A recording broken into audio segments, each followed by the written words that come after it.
For generations, we've been taught one name when it comes to the discovery of the Americas: Christopher Columbus.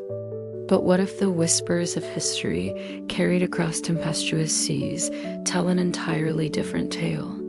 A tale of a Norse longship driven by raw courage and the pursuit of the unknown, arriving on North American shores nearly 5 centuries before Columbus ever set sail. Imagine the sheer audacity, the bone-chilling fear, and the profound wonder of being the very first Europeans to gaze upon that untouched ancient land. Hello, everyone, and welcome back to our quiet corner, where we delve into the most incredible, often overlooked stories of our past. Today, we're journeying back to the year 1000 AD to uncover the forgotten sagas of Leif Erikson and his intrepid crew as they embarked on the Norse Journey to North America, to a place they called Vinland.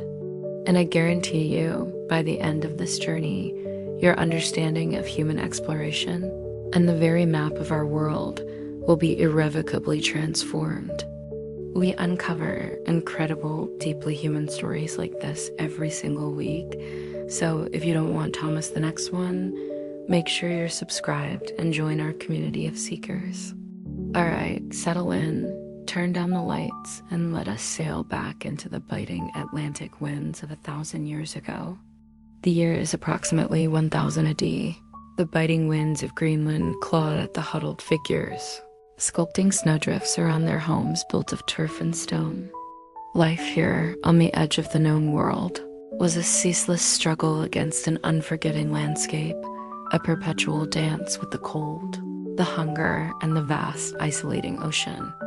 Yet it was this very ocean that held both their greatest threats and their most tantalizing promises. In the small settlement of Bradalio, nestled amidst the fjords, lived a man whose very name carried the weight of destiny: Leif Erikson. At 37, Leif was a man cast in the mold of his fearsome father, Eric the Red, the legendary founder of this distant Norse colony. Leif's frame was robust, hardened by years of harsh winters and demanding sea voyages. His light brown hair, often braided and tucked beneath a fur-lined hood, framed a determined face weathered by salt spray and Arctic sun. A neatly trimmed beard traced the sharp lines of his jaw, softening only slightly around eyes that held both a profound depth of thought and an unquenchable spark of adventure. He moved with a quiet authority, a man born to lead, yet possessed of a thoughtfulness that set him apart from the brash Viking stereotype. The long winter nights were endless, filled with the crackle of burning peat and the low murmur of sagas. Stories of ancestral feats, of gods and giants, of distant lands and fearsome beasts, were woven into the very fabric of their existence. But in recent years, a new kind of tale had begun to circulate, born not of legend, but of a true, albeit accidental, discovery. It was the story of Bjarne Herjolfsson, a merchant who, years earlier, had been blown far off course on his way to Greenland. Instead of the familiar ice-scarred coastline, Bjarne had glimpsed 3 new lands, one flat and forested, another with white sand beaches, and a third rocky and mountainous, cloaked in glaciers. He hadn't landed, driven by his singular purpose to reach Greenland, but his sightings had ignited a spark in Leif's restless mind. Unclaimed lands, rich with timber and game, lay somewhere out there, west across the churning ocean.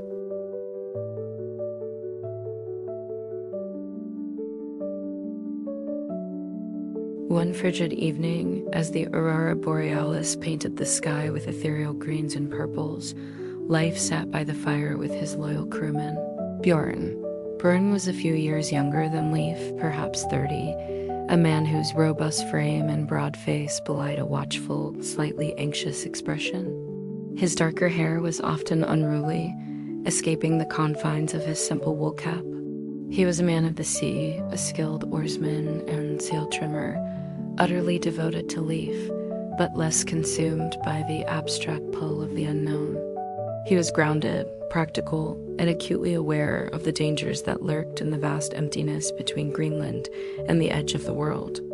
Another long winter, Leif, burn-marked, rubbing his calloused hands near the flames. The timber stores are dwindling, and the hunting grows harder each season. Leif nodded slowly, his gaze fixed on the dancing flames, seeing not fire but the shimmering, distant horizon. Aye, Born, our grasp on this land grows thin, but there are other lands.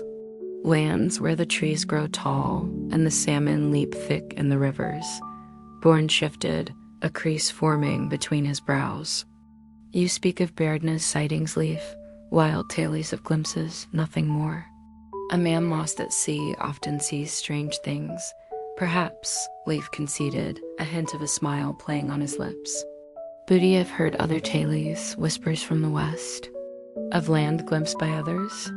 My mind has been restless, Born. Greenland is my home, but it cannot be our only future. We need timber for our ships, game for our tables, and new pastures for our flocks. We need new land to truly thrive, not merely survive. The decision had been brewing within Leif for months, fueled by necessity and an insatiable hunger for discovery. He would buy Bjarni Herjolfsson's ship, a sturdy Nair, a cargo vessel built for endurance rather than speed and warfare, and outfit it for a voyage of exploration. This was no raiding party. This was a quest for a new home, a new source of sustenance. He began gathering a crew 35 strong, men who shared his adventurous spirit, or perhaps, like Born, simply trusted Leif's judgment implicitly. Preparations were meticulous, a testament to Norse ingenuity and their profound understanding of the sea.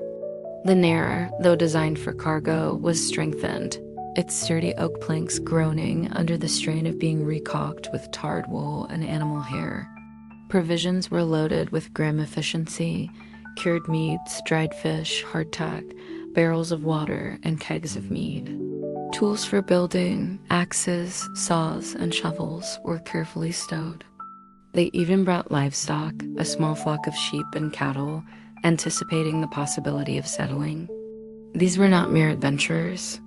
They were settlers in waiting, their minds fixed on a new beginning. Navigation in that era was an art born of instinct, observation, and generations of inherited wisdom. There were no maps to guide them to uncharted territories, only the compass of the sun and stars, the flight of birds, the subtle shifts in wind and current, and the changing color of the water. They knew the movements of the sun through the day, charting their latitude by its height at noon. At night, the North Star Polaris was their unwavering guide. But in the vast open ocean, where storms could rage for days and cloud cover obscure the heavens, reliance on such ephemeral guides demanded an almost supernatural intuition. Leif, having sailed extensively, possessed this intuition in abundance. He had learned from his father, Erik, who had himself sailed into the unknown to find Greenland.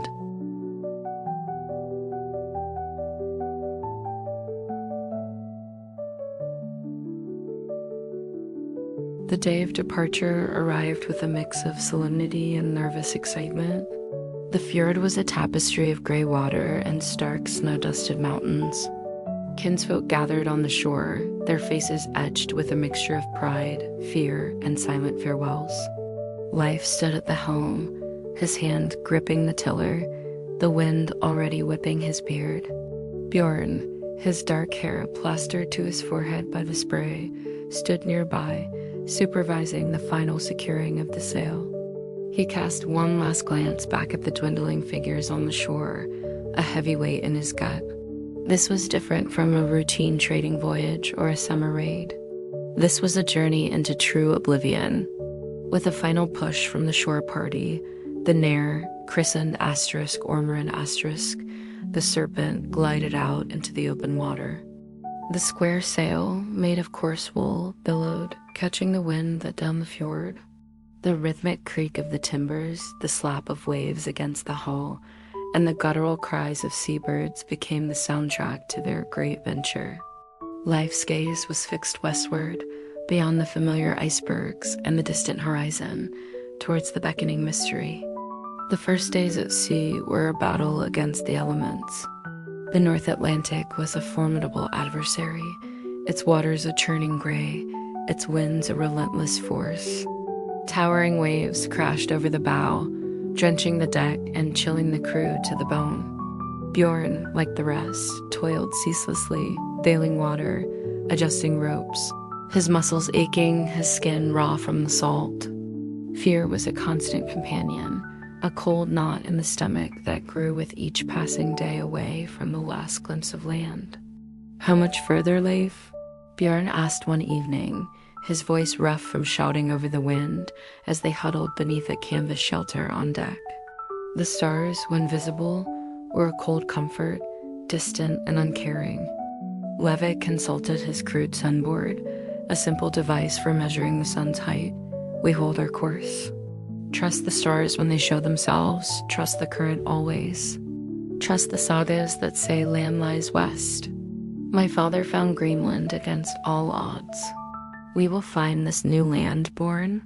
His voice was calm, a balm to the anxieties of the crew, but Born could see the flicker of weariness in Leif's eyes, the same burden of responsibility that weighed on every leader. Weeks bled into one another. Days were marked by the sun's arc, nights by the constellations.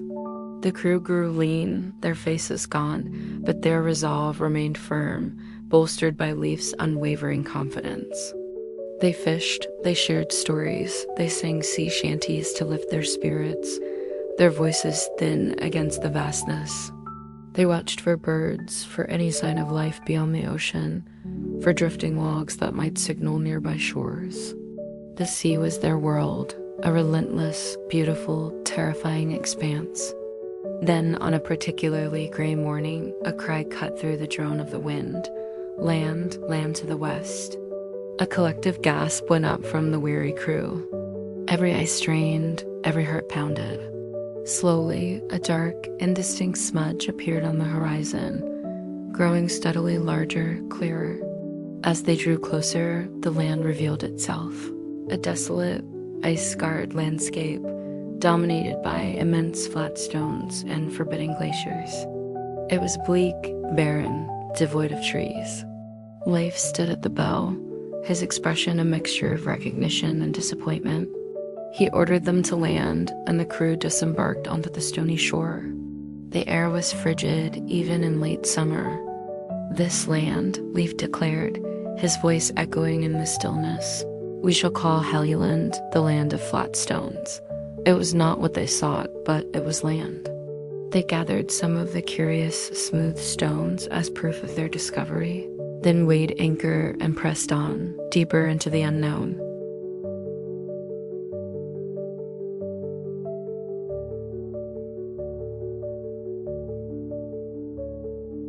After a few more days of sailing, battling increasingly dense fog and the ever-present chill, land appeared again. This time, it was different. As the mist lifted, a vast, unbroken forest stretched before them, dense and dark, reaching down to the very edge of the water.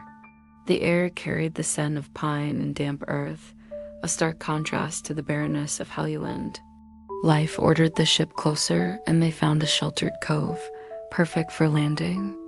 The crew, rejuvenated by the sight of towering trees, spilled onto the beach. This was the timber they had dreamed of. This was Markland, the forest land. They explored cautiously, finding abundant game trails, fresh water, and a rich, dark soil that promised fertility. Here, they felled some trees, taking on a much-needed supply of timber, but life's restless spirit still urged them onward. Bjadna's account had mentioned a third land, even more promising. "This is good land, Leif," Boone said, running a hand over the rough bark of a spruce. "We could stay here." "Build a settlement?" Leif shook his head, his gaze sweeping over the endless canopy. "It is good, Bourne, but it is not the land I seek. There is something more, a land even richer, more welcoming." We press on. The journey continued, now with a renewed sense of purpose. The sun grew warmer, the winds less harsh. After 2 more days of sailing, they followed the coastline. The landscape began to change once more. The dense forests of Markland gave way to softer, gentler slopes. The air, surprisingly, grew mild, carrying a scent entirely new to their Norse nostrils. Then they found it. A broad, inviting bay, with a gentle current flowing inland. The shores were green, lush, unlike anything they had seen since leaving Greenland. As they rowed closer, pulling the Nair into a sheltered harbor, their eyes widened in disbelief. Along the banks of a small river, stretching into the verdant wilderness, grew clusters of vines, heavy with plump, dark berries. Grapes, wild grapes, sweet and abundant. A murmur went through the crew, a mixture of awe and joyous disbelief. Bjorn reached out, plucking a handful of the grapes, crushing one between his fingers. Its juice stained his skin, sweet and tangy on his tongue. He grinned, a wide, genuine smile for the first time in weeks. Grapes, Leif, real grapes.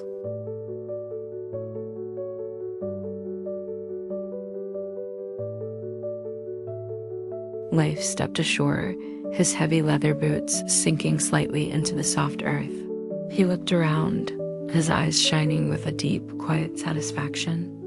The forest was rich with game, the river teemed with salmon, and the climate was remarkably mild. This was the land they had journeyed for, the land of promise. He raised his voice, a triumphant declaration echoing across the peaceful inlet. This land shall be called Vinland, the land of wine.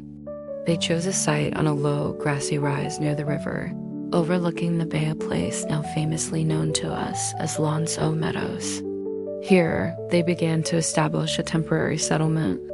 Axes rang out, felling trees to construct sturdy turf houses, workshops, and a large hall. They built a smithy for working iron and a boat shed for repairs. The work was hard, but the abundance of the land spurred them on. Days were spent exploring, fishing, and collecting the wild grapes, which they crushed to make wine, a novel and welcome treat. The air was filled with the sounds of their industry, the smell of wood smoke, and the unfamiliar sweet scent of the land. Leif, standing atop a newly constructed turf roof, surveyed their burgeoning camp. He had achieved his goal.